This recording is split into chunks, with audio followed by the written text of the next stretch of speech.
Bilo je puno kemije na sceni. Zbog toga ti želimo predložiti da se pridružiš bendu. Stvarno? Pa prihvaćam. Gotovo, u bendu si.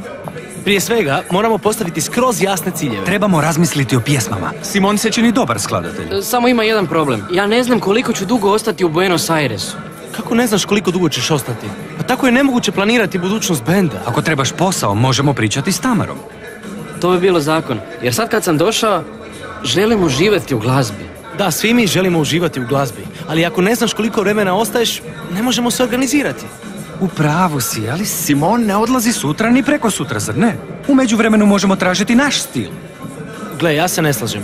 Kad sutra Simon ode, opet smo na nuli. Dobro, pardon, znam ja da ste vi vođe benda, ali ne mislite li da ste se previše zaletjeli? Ne razumijem. Pa gle, kako već razmišljate o stilu, a nikad nismo imali probu? Ne znam, mislim da je bolje svirati i uživati u glazbi, jer ni sam ne znam koliko ću ostati u Buenos Airesu. To mi se čini kao dobra ideja.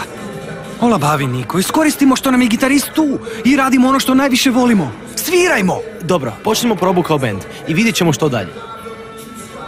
Prihvaćam tvoj prijedlog pod jednim uvjetom. Nismo dvojica koji nastavljaju ovaj bend, već trojica. Neka probe započnu. Ej, stižu smuti, iza se! Još jedan. Pićence!